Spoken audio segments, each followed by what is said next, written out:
جو 5 ٹائم کی نماز بولی گئی ہے وہ الگ الگ وقت پہ انسانی ذہن اور جسم پر کیا کیا ایفیکٹ ڈالتی ہے یا کیا کیا اثر کرتی ہے، اور یہ نماز کا طریقہ اس کو بھی آپ تھوڑا سا ایکسپلین کریے جو سائنٹیفکلی بیک گراؤنڈ ہو. Thank you. One question at time. ایک سوال.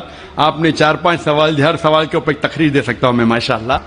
بہن نے سوال کیا کہ نماز 5 وقت ہے، کیوں ہیں، اس کے کیا اثرات ہے، کیا فائدے ہیں، کس طریقے سے پڑھنا چاہیے. ہر سوال پہ ایک تقریر کر سکتا ہوں.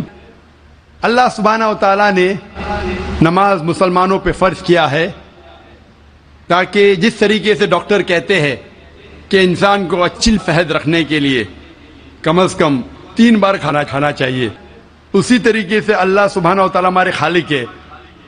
اللہ نے کہا ہے کہ کم از کم 5 بار نماز پڑھو. اتنی برائیاں ہیں، اتنی غلط چیز ہے. اور میں تقریر کیا ہوں صلاح دا پروگرامنگ ٹوورڈ رائچسنس. صلاح کس طریقے سے انسان کو صحیح راستے پہ رکھتی ہے.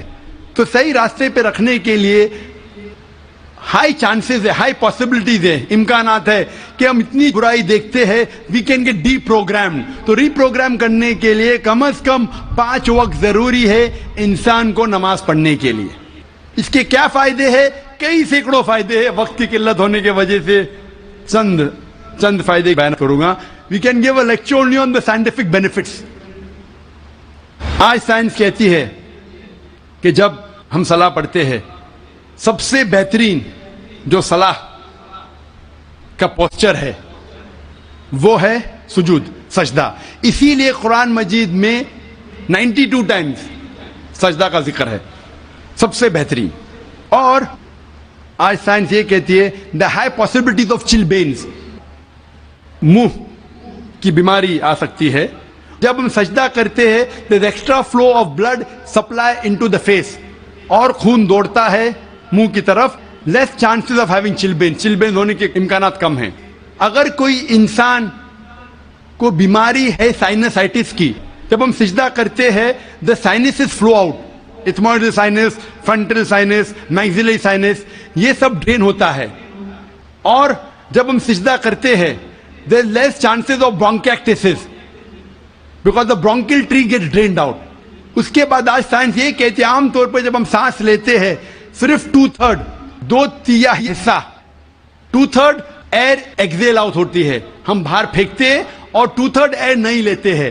1/3 air is called as residual air. جب ہم سجدہ کرتے ہیں ایبڈومنل وسرا جو پیٹ کے جو اعضا ہے وہ ڈائفرام کو پریس کرتے ہیں. ڈائفرام پریس کرتا ہے لوور لوبز آف لنگ، پھیپڑے کو. یہ باقی 1/3 ایئر بھی ایکزیل آؤٹ ہوتی ہے اور نیو فریش ایئر اندر آتی ہے. Less chances of disease of the lungs. The abdominal viscera there is increase blood supply, there is less chances of piles. میں اس کے اوپر تقریر کر سکتا ہوں. جب ہم رکوع کرتے ہیں، سجدہ کرتے ہیں، اوپر نیچے بیٹھتے ہیں there is less chances of having disease of the spinal cord. جب ہم اوپر نیچے جاتے ہیں دا بلڈ سپلائی، کارو is known as the external heart. Calf جو ہے ہمارے پیر کا نیچے کا حصہ، جب ہم اوپر آتے ہیں تو blood supply to the lower part of the body is given. ایسے کئی سائنٹیفک بینیفٹس ہیں. اور جاننے کے لیے آپ میری تقریر سنیے صلاح دا پروگرامنگ ٹو رائچسنس. لیکن ہم مسلمان یہ سائنٹیفک بینیفٹ کے لیے نہیں پڑھتے. اللہ اور اللہ کے رسول نے کہا نماز پڑھو، ہم پڑھتے ہیں. یہ سائنٹیفک بینیفٹ سائڈ ڈشز ہے جو غیر مسلمان کو شاید متاثر کرے. ہماری بریانی مین کورس میل ہے اللہ کو راضی کرنے کے لیے، اللہ کا شکریہ ادا کرنے کے لیے، اللہ سے ہدایت پانے کے لیے.